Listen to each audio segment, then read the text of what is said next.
Hello दोस्तों, आज हम पढ़ेंगे VMO Kota exam 2025 BA third year है। हिंदी लिटरेचर एग्ज़ाम है जिसका paper code HD06। Hindi literature है, पेपर कोड है HD06, जिसका विषय है हिंदी भाषा और प्रयोजन मूलक हिंदी। हिंदी भाषा एवं प्रयोजन मूलक हिंदी, जिसके इम्पोर्टेंट क्वेश्चन पढ़ेंगे। पिछली बार पूछे गए क्वेश्चन है, इस बार पूछने की पूरी संभावना है। और आगे बढ़ने से पहले हमारे यूट्यूब चैनल को सब्सक्राइब कर लें और आगे से आगे शेयर जरूर करें। पहले क्वेश्चन है, भाषा के प्रमुख रूप कौन कौन से हैं? भाषा के कौन से प्रमुख रूप हैं? तो उत्तर है मौखिक भाषा, लिखित भाषा, संस्कृत भाषा। ये तीनों भाषा के प्रमुख रूप हैं। अगला क्वेश्चन है, मालवी बोली के क्षेत्र कौन कौन से हैं? मालवी बोली के क्षेत्र कौन से हैं? तो मालवी बोली राजस्थान के झालावाड़, कोटा, प्रतापगढ़ जिला में प्रचलित हैं। उत्तर। अगला क्वेश्चन है, देवनागरी लिपि की दो प्रमुख विशेषता। तो उत्तर है देवनागरी लिपि में जैसे लिखा जाता है वैसे बोला जाता है। इसमें उच्चारण निश्चय स्थान होते हैं। इसमें सभी नासिकीय ध्वनि के लिए अलग अलग चिन्ह होते हैं। अगला क्वेश्चन है, प्रयोजक मूलक हिंदी का आशय स्पष्ट कीजिए। प्रयोजक मूलक हिंदी का अर्थ है किसी खास मकसद के लिए इस्तेमाल होने वाली हिंदी, जिसे फंक्शन हिंदी या कामकाज हिंदी भी कहते हैं। यह हिंदी का रूप जिसका इस्तेमाल विज्ञान, तकनीकी, कानून, संचार और दूसरी गतिविधियों में किया जाता है। अगला क्वेश्चन है, राजभाषा संबंधित प्रावधान संविधान के किस अनुच्छेद में है?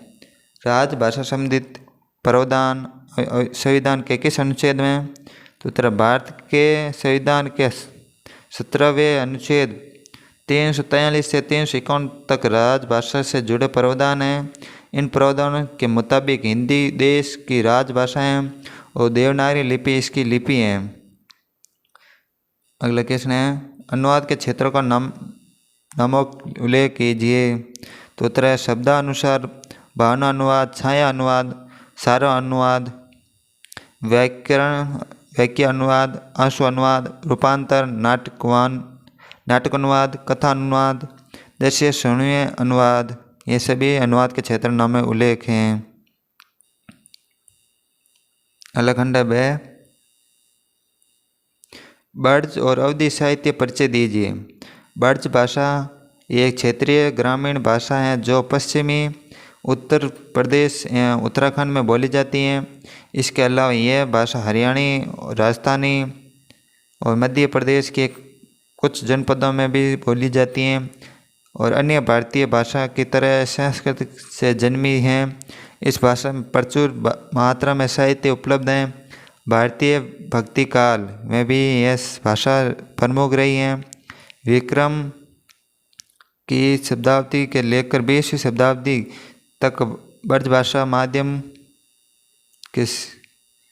की मुख्य साहित्य भाषाएं, साथ ही साथ समस्त भारत की साहित्य भाषाएं थी। विभिन्न स्थानीय भाषा समूह के साथ समस्त भारत में विस्तृत रूप से प्रयुक्त होने वाली हिंदी का पूर्व रूप यह ब्रज भाषा अपने विशुद्ध रूप में भी आज मथुरा, आगरा, अलीगढ़, भरतपुर, करौली, धौलपुर जिला में बोली जाती है। अवध क्षेत्र बघेलखंड क्षेत्र की एक भाषा है। यह उत्तर प्रदेश के अवध क्षेत्र, लखनऊ, रायबरेली, मिर्ज़ापुर, सुल्तानपुर, बाराबंकी, उन्नाव, हरदोई, सीतापुर, लखीमपुर, कानपुर, अयोध्या, जौनपुर, प्रतापगढ़, प्रयागराज, कौशाम्बी, अम्बेडकर नगर, गढ़ा बस्ती, बहराइच, बलरामपुर, सिद्धार्थम नगर, शास्त्री, फतेहपुर में बोली जाती है। इसके अंतरिक्त किसी एक शाखा बघेलखंड में बघेली नाम से प्रचलित है। अवध शब्द की व्युत्पत्ति अयोध्या से है। इस नाम के सुबह के राज्यकाल में था। अगला है प्रयोजन हिंदी। प्रयोजन हिंदी के वर्तमान में क्या उपयोगिता है? प्रयोजन मूलक हिंदी फंक्शनल हिंदी। क्षेत्रापी हिंदी के उस स्वरूप से हैं जो विज्ञान, तकनीकी, विविध संचार एवं अन्य गतिविधि में प्रयुक्त होती हैं। इसके कामकाजी हिंदी भी कहा जाता है। इसे कामकाजी हिंदी कहा जाता है। व्यक्ति द्वारा विभिन्न रूपों को बरती जाने वाली भाषा को भाषा वैज्ञानिक के स्थूल रूप से सामान्य भाषा और प्रयोजन मूलक भाषा के इन दो भागों में विभक्त किया है। कुछ लोग भाषा को बोलचाल भी भाषा कहा जाता है। साहित्य भाषा और प्रयोजन मूलक भाषा इन तीनों विभाजित हैं। जिस भाषा का प्रयोग किसी विशेष प्रयोजन के लिए किया जाए उसके प्रयोजन मूलक भाषा कहा जाता है। यह सर्वमान्य तथ्य के प्रयोजन के अनुसार शब्द चयन, वाक्य गठन और भाषा प्रयोग बदलता रहता है। कविता का मूल स्वरूप मुक्ति है, जो प्रकृति रूप संचार सोच अर्थात मुक्ति को कर जीवन जीना चाहते रहते हैं। भारत की राजभाषा पद पर आसीन होने से पूर्व हिंदी सरकारी कामकाजी प्रशासन की भाषा नहीं थी। मुगल शासक के समय प्रायः हिंदू अंग्रेजी के मध्य अंग्रेजी राजकाल की भाषा थी। स्वतंत्रता के बाद हिंदी भारत की राजभाषा बनी। इसके फलस्वरूप हिंदी को साहित्य लेखन के साथ साथ अब तक अनछुए क्षेत्रों से होकर गुजरना पड़ा, जैसा आधुनिक ज्ञान, विज्ञान, प्रौद्योगिकी, सरकारी कामकाज तथा प्रशासन, विधि, दूरसंचार, व्यवसाय, वाणिज्य, खेलकूद, पत्रकारिता आदि। इस प्रकार प्रयोजन मूलक हिंदी की अवधारणा सामने आई थी। और आगे हैं अगला क्वेश्चन, राष्ट्रभाषा हेतु किसी भाषा में क्या गुण अपेक्षित हैं कि किस दृष्टि से हिंदी का मूल्यांकन कीजिए। भारत की राजभाषा के रूप में हिंदी संविधान भाषा की लंबी चर्चा के बाद 14 सितंबर सन 1949 को हिंदी को भारत की राजभाषा स्वीकार किया है। इसके बाद संविधान में अनुच्छेद 343 से 351 तक राजभाषा के संबंध में व्यवस्था की गई। इसकी स्मृति का ताज़ा रखने के लिए 14 सितंबर का हिंदी प्रतिवर्ष हिंदी दिवस के रूप में मनाया जाता है। ध्यान व्यक्त है कि भारतीय संविधान में राजभाषा का उल्लेख नहीं है। 14 सितंबर की शाम को संविधान सभा में हुई बहस के समापन के बाद जब संविधान का भाषा संबंधी तत्कालीन भाग 14 के और वर्तमान भाग 17 संविधान का भाग बन गया, तब डॉक्टर राजेंद्र प्रसाद ने अपने भाषण में बधाई के कुछ शब्द कहे हैं। उन्होंने कहा, आज पहली ही बार में ऐसा संविधान बना जबकि हमने अपने संविधान में एक भाषा रखी और संघ प्रशासन की भाषा होगी। यह संपूर्ण अध्याय का देश के निर्माण पर बहुत प्रभाव पड़ेगा। उन्होंने इस बात पर अपनी प्रसन्नता व्यक्त की। संविधान सभा के अत्यंत बहुमत से भाषा विधेयक प्रावधान का स्वीकार किया।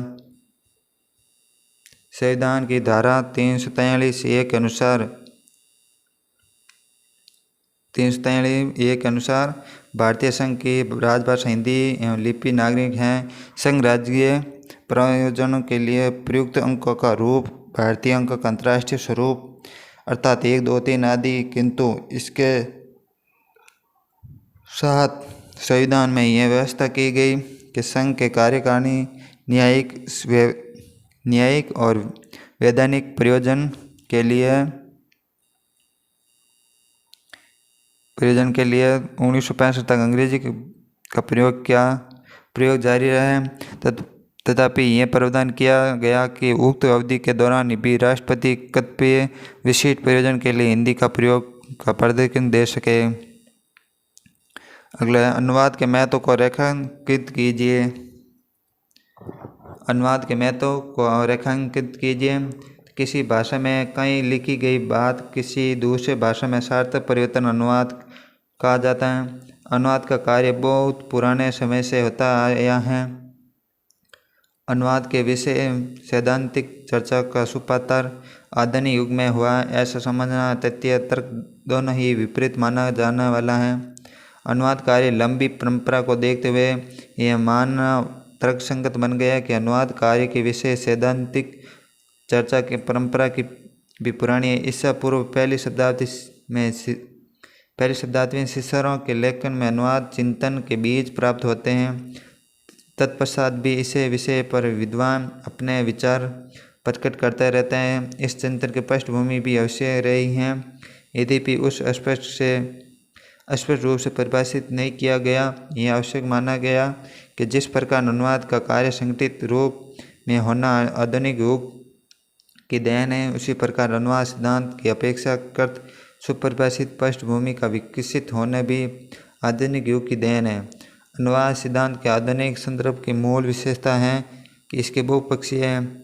यह किसी अनुवादित पृष्ठभूमि पर आधारित न होकर उनके परंतु परस्पर संबंध शास्त्र के संयुक्त पृष्ठभूमि पर आधारित हैं,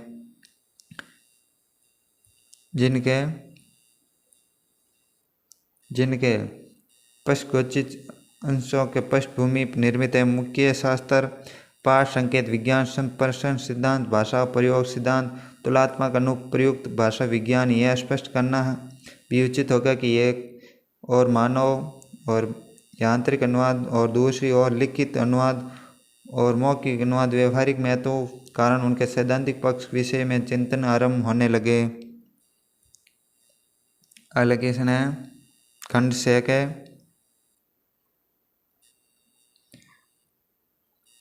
6 के हैं। अगला क्वेश्चन,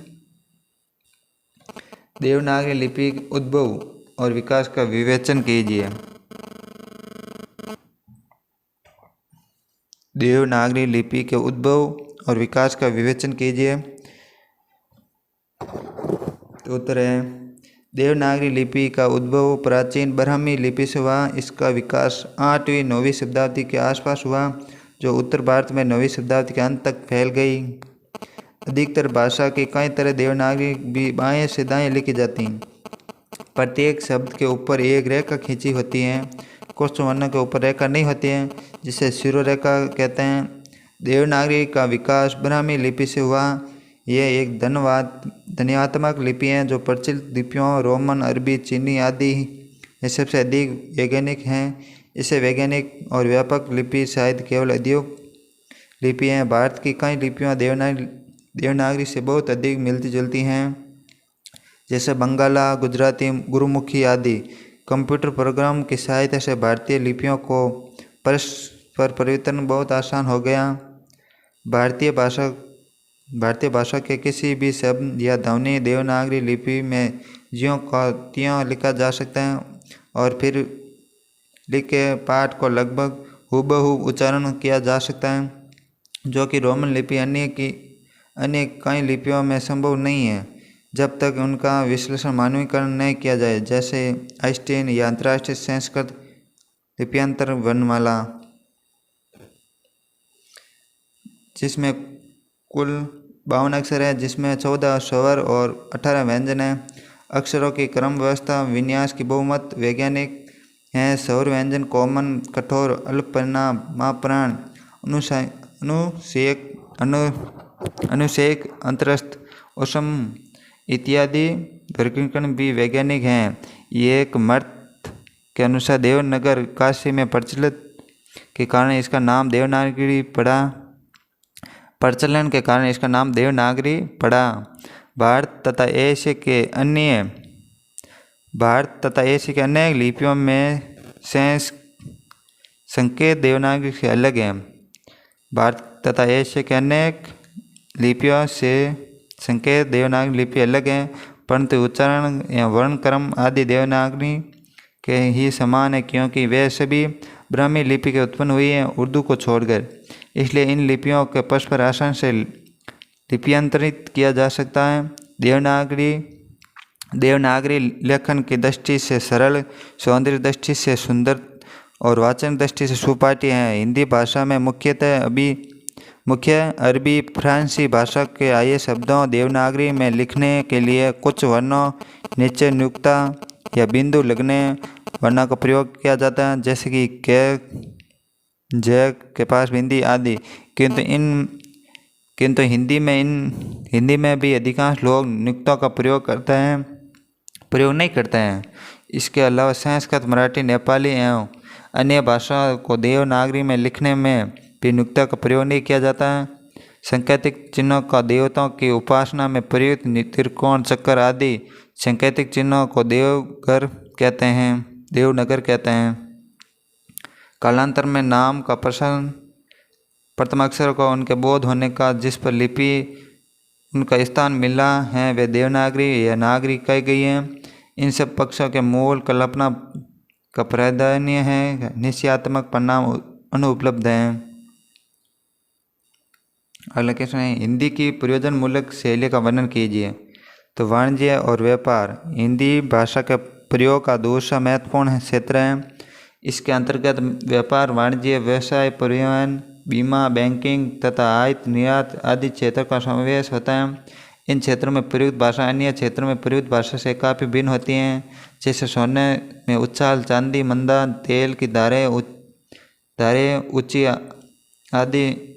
इन भाषा के वाणिज्य प्रयुक्त का क्षेत्र काफ़ी विस्तृत अत्यंत लोकप्रिय हैं। कार्यालय प्रयुक्ति हिंदी भाषा के अत्यंत आधुनिक और स्वरूप प्रयोगी प्रयुक्ति में कार्यालय या ऑफिशियल प्रयुक्ति आता है। कार्यालय हिंदी का प्रयोग सरकारी, अर्ध सरकारी, गैर सरकारी कार्यालयों में कामकाज में होता है। यहाँ हिंदी में मसौदा लेखन, टिप्पणी लेखन, पत्राचार, संक्षेपण, प्रतिवेदन, अनुवाद आदि करना पड़ता है। प्रासंगिक भाषा और बोलचाल की भाषा में पर्याप्त अंतर पाया जाता है। कार्यालयीय भाषा के अपनी विशिष्ट परिभाषा, शब्दावली, पद रचना आदि होती हैं।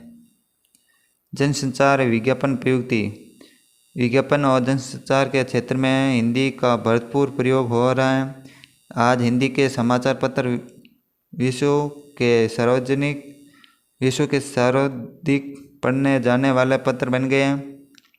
आकर्षण, वाक्य विन्यास, शब्दों का उचित चयन, वैशिष्ट्यपूर्ण प्रभावी में भाषिक संरचना आदि विज्ञापन की भाषा के मुख्य तत्व हैं। वर्तमान युग में हिंदी के विज्ञापन भाषा के रूप में जनसंचार के माध्यम समाचार पत्र, पत्रिकाएं, रेडियो, दूरदर्शन, सिनेमा आदि आते हैं। विधि एवं कानून भाषा प्रयुक्ति इसके अंतर्गत विद्वान, कानून, कानूनी प्रक्रिया जैसे न्यायालय में बहस, निर्णय आदि की भाषा आती हैं। आज हिंदी का उपयोग कई उच्च न्यायालय में होने लगा। सर्वोच्च न्यायालय में भी सभी निर्णय में हिंदी और अन्य भारतीय भाषा में अनुवाद प्रदान किया जा रहा है। विविध प्रयुक्त अंग्रेजी शब्दावली के स्थान पर हिंदी शब्दावली तैयार की गई, उसका प्रयोग भी हो रहा है।